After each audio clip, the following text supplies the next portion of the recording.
Hi, boys and girls. It's Miss H here, just taking over for Mrs. Jockle as you are reading Charlotte's Web, which is one of my favorite books. And I hope that you can enjoy it while you're at home and doing some extra reading. But I just thought I'd pick up where Mrs. Jockle left off to continue reading for you and to help her through this process. So, looks like we're on chapter 4, Loneliness.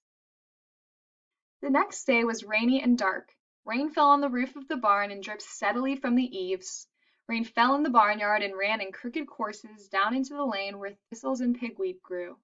Rain spattered against Mrs. Zuckerman's kitchen windows and came gushing out of the downspouts.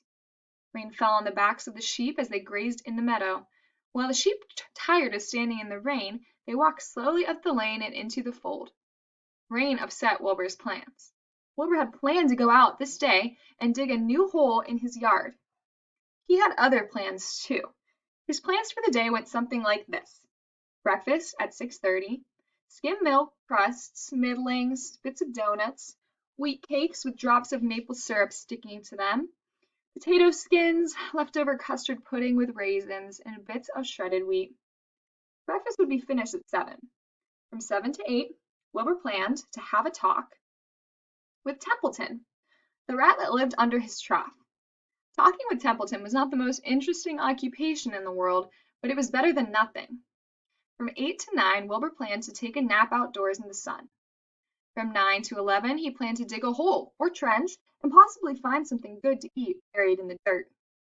From 11 to 12, he planned to stand still and watch flies on the boards, watch bees in the clover, and watch swallows in the air.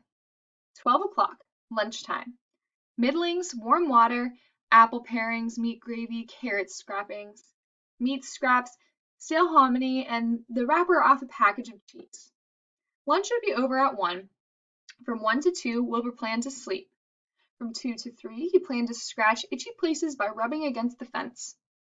From 3 to 4, he planned to stand perfectly still and think of what it was like to be alive, to wait for Fern. At 4 would come supper: skim milk, provender, leftover sandwich from Lurvy's lunchbox, prune skins, a morsel of this, a bit of that, fried potatoes, marmalade drippings, a little more of this, a little more of that, a piece of baked apple, a scrap of upside-down cake. Wilbur had gone to sleep thinking about these plans. He awoke at 6 and saw the rain, and it seemed as though he couldn't bear it. "I get everything all beautifully planned out, and it has to go and rain," he said. For a while he stood gloomily indoors. Then he walked to the door and looked out. Drops of rain struck his face. His yard was cold and wet. His trough had an inch of rainwater in it. Templeton was nowhere to be seen. "Are you out there, Templeton?" called Wilbur. There was no answer. Suddenly Wilbur felt lonely and friendless. "One day just like another," he groaned. "I'm very young. I have no real friend here in the barn. It's going to rain all morning and all afternoon, and Fern won't come in such bad weather. Oh, honestly," said Wilbur, was crying again, for the second time in 2 days. At 6:30 Wilbur heard the banging of a pail. Lurvy was standing outside in the rain, stirring up breakfast. "Come on, pig," said Lurvy. Wilbur did not budge. Lurvy dumped the slops, scrapped the pail, and walked away. He noticed that something was wrong with the pig. Wilbur didn't want food. He wanted love. He wanted a friend, someone who would play with him. He mentioned this to Goose, who was sitting quietly in a corner of the sheepfold. "Will you come over and play with me?" he asked. "Sorry, sonny, sorry," said the goose. "I'm sitting on my eggs. 8 of them. Got to keep them toasty warm. I have to stay right here. I'm no flibberty-ibberty-gibbet. I do not play when there are eggs to hatch. I'm expecting goslings." "Well, I didn't think you were expecting woodpeckers," said Wilbur bitterly. Wilbur next tried one of the lambs. "Will you please play with me?" he asked. "Certainly not," said the lamb. "In the first place, I cannot get into your pen, as I'm not old enough to jump over the fence. In the second place, I'm not interested in pigs. Pigs mean less than nothing to me." "What do you mean less than nothing?" replied Wilbur. "I don't think there is any such thing as less than nothing. Nothing is absolutely the limit of nothingness. It's the lowest you can go. It's the end of the line. How can something be less than nothing? If there was something that was less than nothing, then nothing would be nothing. It would be something, even though it's just a very little bit of something. But if nothing is nothing, then nothing has nothing that is less than it is. Oh, be quiet, said the lamb. Go play by yourself. I don't play with pigs. Sadly, Wilbur lay down and listened to the rain. Soon he saw the rat climbing down a slanting board that he used as a stairway. Will you play with me, Templeton? Asked Wilbur. Play, said Templeton, twirling his whiskers. Play? I hardly know the meaning of the word. Well, said Wilbur, it means to have fun, to frolic, to run and skip and make merry. I never do those things if I can avoid them, replied the rat sourly. I prefer to spend my time eating, gnawing, spying, and hiding. I am a glutton, but not a merrymaker. Right now I am on my way to your trough to eat your breakfast, since you haven't got sense enough to eat it yourself.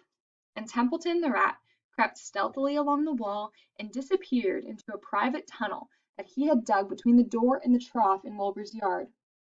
Templeton was a crafty rat, and he had things pretty much his own way.